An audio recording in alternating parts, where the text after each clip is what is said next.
Okay, so have you ever gotten like that feeling online, that something's just not quite right?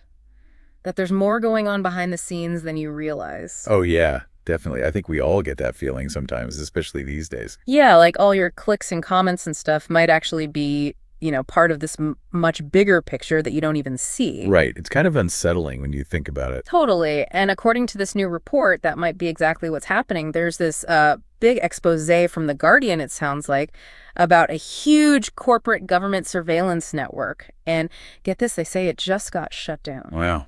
So they were operating in secret for who knows how long, and we were all just, none the wiser. Exactly. And that means all that data they collected is out there somewhere. Probably some of it's yours and mine, which is kind of creepy when you think about it. No kidding. It definitely makes you wonder what they were doing with all that information. For sure. So today we're going to do a deep dive into this whole thing, right? Try to figure out how this network was operating, who was involved, and most importantly, what it means for us regular folks online. Absolutely. We'll be taking a look at this report from the Ring of Fire to try and piece together how this whole system allegedly worked. All right, so let's start with this Guardian expose. They say that's what led to the shutdown of the network in the first place. Yeah, it seems like their reporting really blew the lid off this whole operation. And the timeline is pretty wild. Supposedly, this thing was running all the way from Trump's first term. Wow, so like 2017 or even earlier. Yeah, something like that. And it went all the way through the Biden administration, too. So that's like, what, 4 years under Trump and then another couple under Biden? Right up until just a few days ago, according to the report. Man, that is a long time to be operating under the radar. It really is. So it seems like someone was pretty determined to keep this thing going no matter who was in charge. Definitely makes you think about what their motives were. Absolutely. Like, okay, so now the name at the heart of all this is V-Fluence. V-Fluence. Yeah, they describe it as this partially government-funded organization. So it sounds like a pretty shady mix of corporate and government interests. Right, there's probably a lot of money and power involved. Yeah, and their mission, it seems, was to keep tabs on anyone online who was critical of certain industries. Like, who are they targeting exactly? Well, they specifically call out the pesticide industry. Okay, so like Monsanto and companies like that. Herbicides, too, and medical industry chemicals, basically anything that could be seen as, potentially harmful. So they were monitoring anyone who was speaking out against these industries. It seems that way. And to show just how far this went, they use Robert F. Kennedy Jr. as an example. RF Grade Jr., really? Yeah, they say he was caught up in the surveillance net. That's pretty high profile. I mean, if they were keeping tabs on him. The implication is that they were monitoring a lot of people, probably regular people too, like you and me. Wow. So basically anyone who was saying anything critical of these industries online could have been on their radar. It's a pretty scary thought when you think about it. It is. It makes you wonder how deep this rabbit hole really goes. Right, so here's where things get even more interesting. The report compares what V-Fluence was allegedly doing to tactics used by other industries with, troubled pasts. Like, which industries are we talking about here? Well, they mentioned tobacco opioids, PFOAs, pharmaceuticals, big industries that have faced huge public backlash over the years. Right, industries that have had to work hard to protect their image and their profits. Exactly. And the report suggests that these industries have gotten much more sophisticated over time when it comes to managing their public image. So they've learned from their past mistakes. Yeah, and they've developed new strategies to try and control the narrative around their products. So what kind of tactics are we talking about here? Well, they describe two main ones. The first is hiring what they call biotites, basically doctors or scientists who are willing to say whatever the company needs them to say for the right price. Oh, wow. So basically paying experts to give them credibility. Exactly, even if it means, bending the truth a little bit. That's pretty messed up.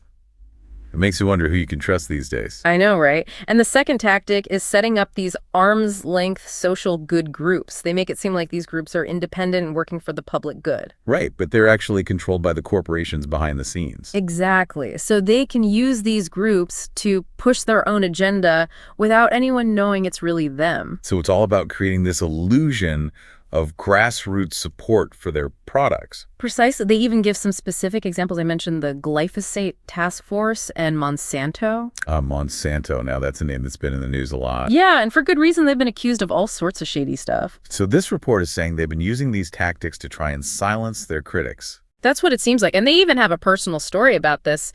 The person speaking in the video says they used to write for this blog Demog blog, I think it was. Demog blog. Okay. And every time they posted something critical of these chemical companies, they'd get hit with all these aggressive comments and replies. That's like trolls basically trying to shut them down. Yeah, exactly. And when they looked into the profiles of these commenters, they could trace them back to these organizations. Wow. So they were coordinating these attacks to try and silence this person. It really makes you wonder how much of what we see online is actually genuine. Right. It's like you can't even trust the comments section anymore. It's scary stuff. So let's talk about Vfluence's motivation here. The report is pretty blunt. They accuse them of selling their soul. Yeah, they don't hold back. Nope. They say Vfluence was working for these industries even though they knew those industries were causing harm. And they call out specific products like Roundup. Yeah. Roundup, other pesticides from Syngenta paraquat, all sorts of stuff that's been linked to serious health problems. So they're accusing Vfluence of being complicit in all this. Exactly, and they really drive home the point about the harm these products are causing. They talk about terrible deaths. Yeah, it's not just about bad PR. It's about real people getting hurt. Exactly, and they even claim that Syngenta knew about a link between their products and Parkinson's disease. Wow. That's huge if it's true. Yeah, it's a pretty serious accusation. Definitely. And it makes you wonder what other information these companies might be hiding. So the speaker in the video says they're going to sue the PR companies involved in all of this. Good for them. Someone needs to hold these companies accountable. They mentioned some legal terms too, like DEA, PRA, and NEC. I don't know exactly what those mean, but it sounds like they're serious about taking legal action. Yeah, it'll be interesting to see how that plays out. Definitely. All right, so the last thing I want to touch on is the issue of government involvement, because it seems like they might have been in on this too. Oh, really? What makes you say that? Well, the speaker talks about getting some FOIA documents from the State Department back when Hillary Clinton was Secretary of State. Interesting. And in one of the emails, they found mention of an anti-fracking article that one of their colleagues had written. So the government was aware of this article. Yeah, it seems that way, which suggests they were monitoring these kinds of conversations.